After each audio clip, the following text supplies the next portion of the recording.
అందరికీ నమస్కారం అండి. నా పేరు కల్లపల్లి మధుచరం. నేను రీసెంట్గా రిలీజ్ అయిన గ్రూప్ 1 ఫలితాల్లో డిప్యూటీ సూపరింటెండెంట్ ఆఫ్ పోలీస్గా సెలెక్ట్ అవ్వడం జరిగింది. మాది వచ్చేసి కాకినాడ జిల్లా అండి, జగ్గంపేట మండలం మిరుపాక మా స్వగ్రామం. మా ఫాదర్ గవర్నమెంట్ టీచర్ అండి.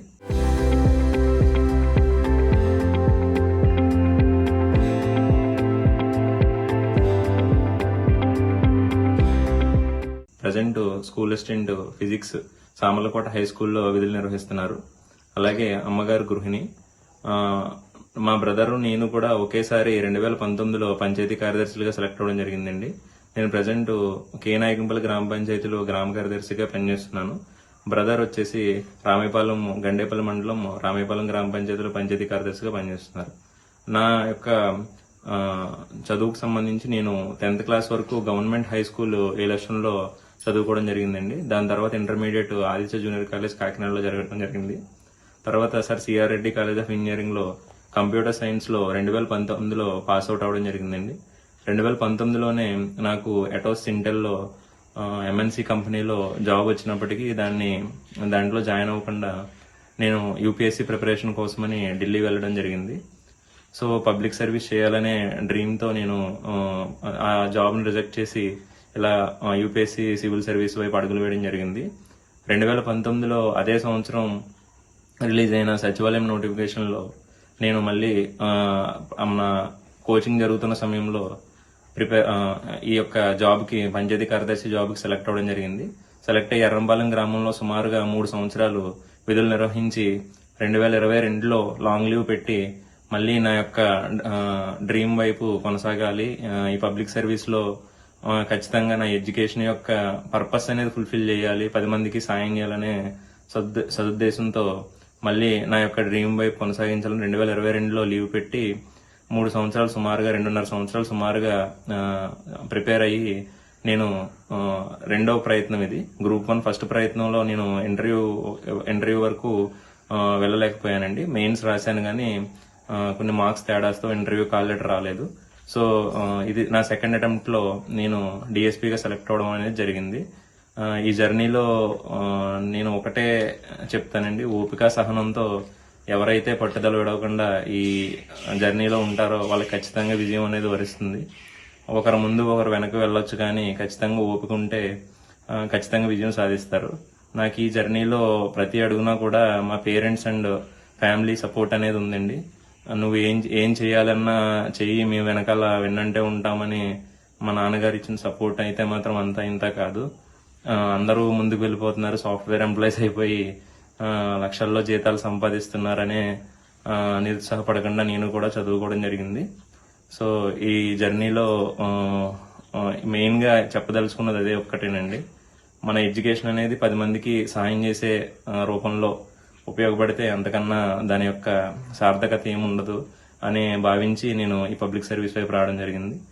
ఇది ముందుగా సాగిస్తాను, పబ్లిక్ మంచిగా లా అండ్ ఆర్డర్లో మంచిగా న్యాయం చేస్తానని చెప్పేసి అనుకుంటున్నానండి. Thank you. అందరికీ నమస్కారం అండి. నేను గవర్నమెంట్ హై స్కూల్ సామర్లకోటలో ఫిజికల్ సైన్స్ టీచర్గా పనిచేస్తున్నానండి.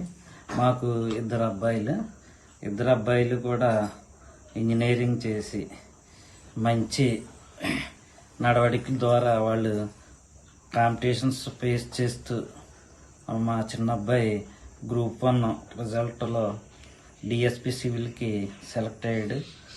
వీళ్ళు చాలా కష్టపడి చదువుతారండి ఇద్దరు కూడా. మా పెద్ద అబ్బాయి కూడా పంచాయతీ సెక్రటరీ కింద ప్రస్తుతం చేస్తున్నాడు. వీళ్ళు చిన్నప్పటి నుంచి నాతో పాటే స్కూల్కి తీసుకెళ్ళడం, నాతో పాటే గవర్నమెంట్ స్కూల్లో చదివించి నాతో అందరు విద్యార్థుల్లాగా వీళ్ళని కూడా పెంచడం జరిగింది. స్పెషల్గా అంటూ ఈ ప్రైవేట్ కాన్వెంట్లుగా ఇవి ఏమీ పంపించలేదు. గవర్నమెంట్ స్కూల్స్లో మంచి ఉపాధ్యాయులు ఉంటారండి. మా సంస్థను మేమే నమ్ముకోవాలి. ఖచ్చితంగా నెంబర్ 1 టీచర్స్ ఉంటారు. అక్కడ ఎడ్యుకేషన్కి ఏమీ లోటు లేదు సార్. ఆ గవర్నమెంట్ టీచర్స్ని జాగ్రత్తగా ఉపయోగించుకుంటే సాధించవచ్చండి ఏదైనా. ఇప్పుడంటే కాన్వెంట్స్ వచ్చాయి కానీ మరి ఇంతకుముందు ప్రతి ఒక్కరూ ఉన్నత స్థానాలు పొందిన వాళ్ళందరూ గవర్నమెంట్ స్కూల్ నుంచి వచ్చిన వాళ్ళే. అదే ఉద్దేశంతో వాళ్ళని గవర్నమెంట్ స్కూల్లో చదివించానండి. గవర్నమెంట్ ప్రైవేట్ కాదండి, విద్యార్థికి కష్టపడే గుణము ఉండాలి. సాధించాలనే పట్టుదల ఉండాలండి. అవి రెండు మా కుమారుల్లో ఉన్నాయండి. వాళ్ళ యొక్క ఇష్టానుగుణంగా వాళ్ళు సేవ చేస్తాను ప్రజలకంటే ఖచ్చితంగా చేయండి. ఫైనాన్షియల్ కూడా ఏం లేదు, నేను చూసుకుంటానని వాళ్ళకి సపోర్ట్ ఇచ్చి వాళ్ళకి కావలసిన మెయిన్ బలం ఇవ్వాలండి. వాళ్ళకి ఫౌండేషన్ వెనకాల నేను ఉన్నాను, నీకేం పర్వాలేదు, నువ్వు చదువుకో, ఏం కావుతుంది అనే ధైర్యం చెప్పి వాళ్ళని ముందుకి నడిపించడం జరిగిందండి. దానికి తగ్గ ఫలితం వస్తుంది. ఓర్పు, సహనం, పట్టుదల అనేవి విజయానికి మనం మెట్లండి. వాటిని మనం చక్కగా పాటించాలండి. ఒకటే చెప్తానండి, మన పని మనం చేసుకుంటూ పోతే విజయం వరిస్తుందని ఒక నమ్మకం, అంతే అండి నాది. మనం కష్టపడకుండా దేని మీద మనం నమ్మకం పెట్టద్దు. మన వంతు ప్రయత్నం మనం చేసినప్పుడు ఖచ్చితంగా సత్ఫలితాలు వస్తాయనే భావన నాలో ఉందండి. దాన్ని నమ్ముకొని విద్యార్థులు చదివించడం జరిగిందండి. Okay, thank you sir. దాదాపుగా నా చిన్న కుమారుడు మధుచరణ్ గ్రూప్ 1 ఫలితాలు డిఎస్పి సివిల్ సాధించాడండి. చాలా సంతోషంగా ఉందండి. Thank you. అండి, మా బాబు డిఎస్పి అవ్వడం మాకు చాలా సంతోషంగా ఉందండి.